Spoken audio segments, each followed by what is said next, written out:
on Daily Business, and we are going to talk about energy politics.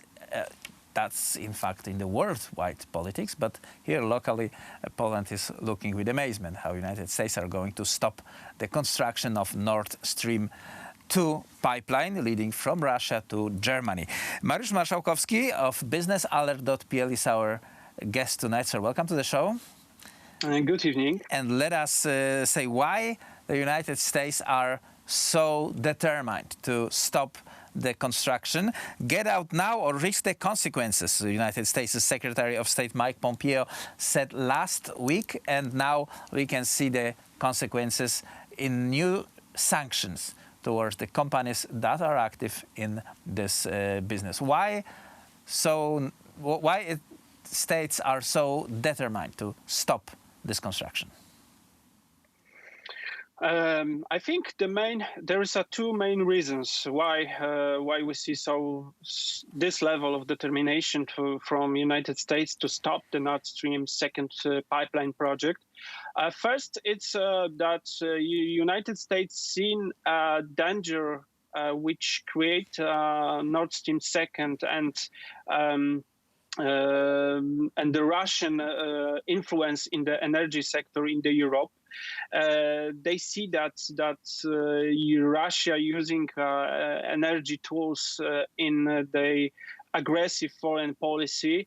I mean, we have experience from 2006 years, 2009, when the Russians stops supplies of natural gas to Ukraine and Belarus. They stop supply for the rest of the Europe because they do not sell the gas through Ukraine and to other countries mainly in the Central and Eastern Europe. So the Nord Stream second project is additional project of the Russian Federation.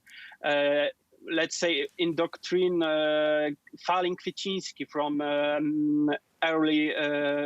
late 80s and early 90s, 20th century years, when the Falling Kwieciński said that the tanks and military forces will be replaced by oil and gas. And we can see it in the practice that Russia do not want to stop the aggressive policy towards their neighbors and other European countries.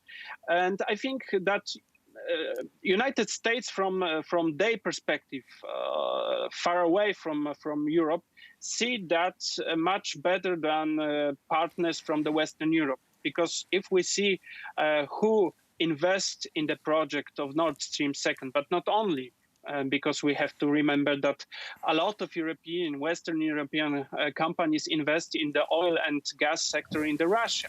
That means that they invest in the production of the oil and gas, and now they invest in the infrastructure which allow to transport this energy sources to Europe.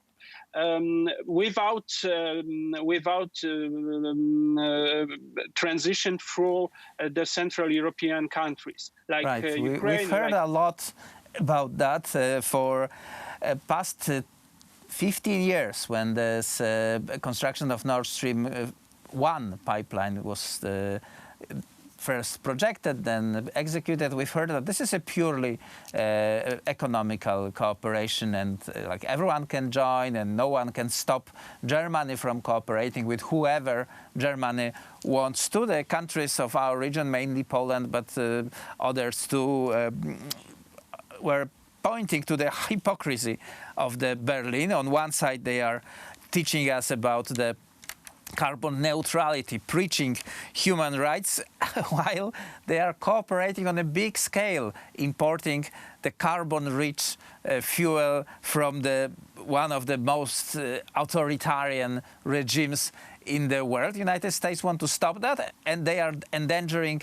their relationship with Germany. Is this a push to Germans to like wake up and return to the Western community? We have to see for Nord Stream second project. It's different than the first Nord Stream 1. I mean, in the point of information by the Gazprom or for Germans, because Nord Stream first was created to supply natural gas for mainly for German market. That means that the almost whole capacity of Nord Stream first pipeline was designed for German market. And it was okay for United States because Germany can do what they want. They can buy energy sources where from they want. But now the situation has changed. First, from the position of Germany, because Nord Stream the second is prepared or built for supply not German market, but whole the Western Europe. We mean that Benelux countries, like we mean France, we mean the northern Italy, Austria, Czech Republic, and so on.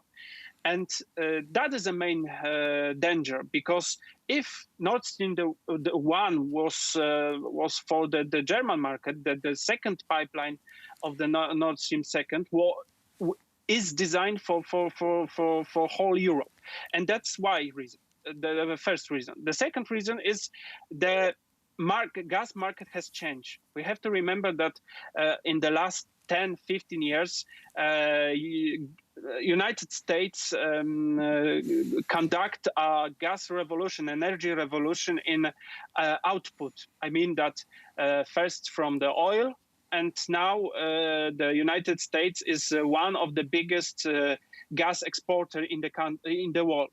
United States exchange the LNG export infrastructure. They buy the ships to carry on the LNG to other countries, and from today, the perspective of flooding the European market by the Russian gas, it's let's say the commercial very dangerous and very not complicated from the perspective of the United States companies, which invest a lot of money to sell the LNG for European countries. And we got a very different approach to this section. First, it's a Central European country like Poland, which built up a lot of facilities to import the LNG, not only from United States, but from other countries like Qatar, like Angola, and so on. And we got the different approach from the Western countries, like Germany, which not prepared the facilities to take LNG, but they only relay for gas supplies from Russia. And United States see that and want to prevent the European countries to much more higher dependency on the Russian gas in the next 10, 15 years. And that is a very important question. And we see from the mid of previous year, 2019, that United States start to introduction the first threatening the countries like Germany or Russia about the sanctions, and we see introduction of this threat, like in December 2019, when the PISA Act was introduced and was signed by President Donald Trump. And we have seen that the sanction work, because was introduced and the construction of was at least stopped until now. It's very interesting. I cannot say that I'm sorry for Germans that they will not be able to finish their pipeline with Germany. Definitely not happy from that is Gerhard Schröder, the former German chancellor, who was turned to the chief of Nord Stream 2. It's like as if Barack Obama will become an Iranian chief of export of the oil. So very peculiar situation. Our time is up. Thank you very much for this very interesting explanation. Mariusz Marszałkowski of biznesalert.pl was our guest tonight, sir. Thank you. Thank you. And Good that was night. it for Poland Daily Business tonight. Tomorrow, same time, next piece of our program. Please tune in.